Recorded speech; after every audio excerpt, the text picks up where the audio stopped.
I was just a young boy who loved birds, and I had no idea what was in store for me. It was literally a chance encounter that led me to some young lions, and when I realized what was actually going on and that the lions in my care were destined for the canned lion hunting industry, I interrupted all my life's plans to rescue them and take care of them. I didn't know then what it would take. I didn't know what it would cost. I didn't know then that these lions would alter the course of my life. I'm 50 years old this month, and my time with these lions will come to an end. But what an incredible life we have shared. Testing, 1, 2, 3. Ooh. Are those cameras rolling? Yeah. Is that one rolling? Can you describe to us, if you remember, your first encounter with a lion? I mean, I don't know if it was my first encounter, but one that I certainly recall quite vividly was this male lion came like literally right up to the window, looked down on me and started roaring. And the whole car was like vibrating like Jurassic Park. It was like the dinosaur coming in Jurassic Park and, you know, letting out that tremendous roar. And I was like, my goodness, this is one powerful creature. It's visceral. I mean, it's absolutely primal. Something in our DNA says when a lion roars, we sit up and we listen.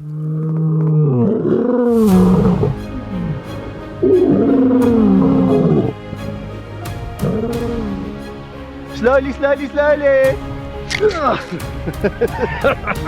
Where have you been? Hello, my boy. Here's your boy. What does it feel like to receive affection from the world's greatest predator? It never gets old, and it's just every time they show you affection, it feels like it felt way back when. It's just such a privilege. There are a few people on the planet that experience that affection from animals, but now from a lion, an apex predator, or a hyena or a leopard, it really is special. The man some call the lion whisperer. And people call you the lion whisperer. And I'm a boy. Kevin could be described as the real Lion King. The commitment to the animals, not just the lions, has really had a massive impact on my life, positive and negative, especially in the earlier years. It was very hard for me and my family.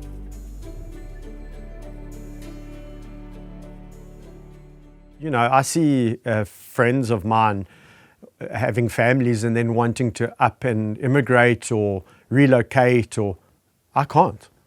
I mean, I'm like, guys, I can't. If I relocate, I relocate this entire sanctuary with me. And until such time as those animals pass on and I'm freed from that commitment, this is my life. These animals don't have a voice. I am their voice. I always prided myself in the fact that I got to know animals and had a committed relationship to those animals. Hello, my darling. So this is Meg. One of the most stubborn lions is actually Meg. She's always been stubborn. So she will not do something that she does not want to do, and she doesn't care, which is what I love about it too. She won't give my strap back. Thor is the wise one. That lion is smart. I don't offer those words freely when it comes to talking about lions. Such a beautiful cat. He looks you in the eyes and can see your intentions. Very nice animal to work with. Hello, my boy. Gabby, go, go, go, go! Go forward, forward, forward. Meet the one and only Gabby. Gabby is just naughty. She bites tires, loves to bite tires. She's just that cat that never grew up. You know, love it a bit because of that. What can I say about Gabby? Crazy life. A lion that would definitely need mentioning is Vaetsi. Hello, my boy. He's just, the super cool surfer dude. But I will say that he's got grumpy in his old age. So it's funny how personalities can change depending on the age. He's also smelled the catnip in my pocket. Livy was just, she had a sense of humor, because that cat used to hide specifically so she could jump on me. In my mind's eye, that cat, when she knocked me to the ground or did something sneaky, she laughed. It was fun. So yeah, miss that cat a lot.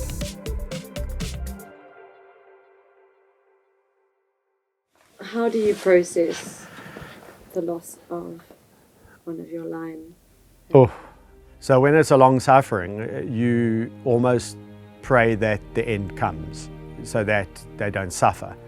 And it doesn't get any easier, and I have to prepare for it, obviously, because as my lions are getting older and older and older, the inevitable's happening. And we, having to say goodbye to many of our friends, as the years tick on. And it's going to get more and more as they get old. So, yeah, the next few years are going to be hard. But then I often say it's bittersweet, because bitter in the sense that I'm losing friends, lifelong relationships and friendships, but sweet in the sense that they've been released. And they've been released from the shackles, so to speak. They're free. I really do believe that these animals have had a conservation value, especially when we allowed their stories to be told. They've proved it time and time again. They've captured the hearts of millions of people around the world, and this has led directly to the creation of my non-profit organization, which has enabled hundreds of wild lions in conflict areas to avoid unnecessary deaths.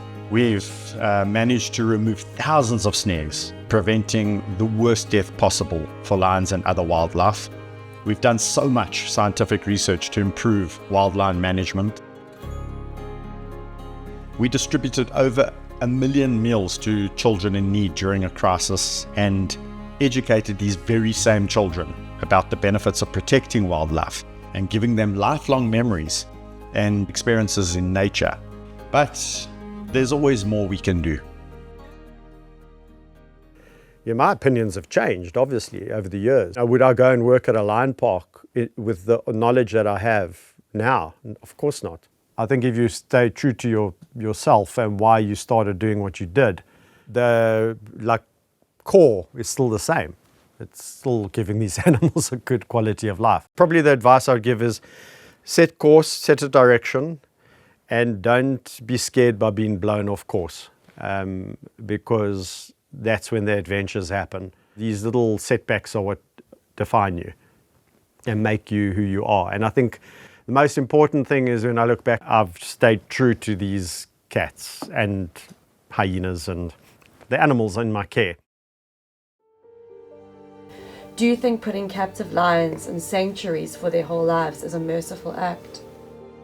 I've always said, if you put these animals in a camp or a cage, and that's it, what kind of a life is that? By having a relationship with their caregiver, you can see they've had a better quality of existence.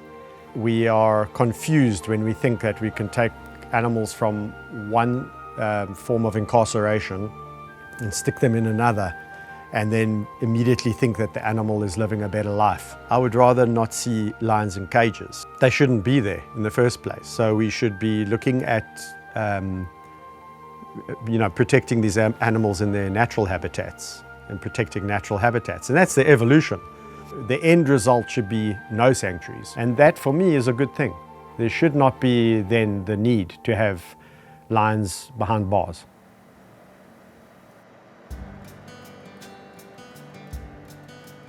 The single best thing humans can do for lions is give them back habitat. As simple as that. So for me, the future definitely isn't sanctuaries. It's habitat reclamation, it's protecting it, and it's seeing lions that we love so dearly roaming free. You know, I'm turning 50 this month, and with that number comes a certain amount of nostalgia. I sketched this of Napoleon back in 2002.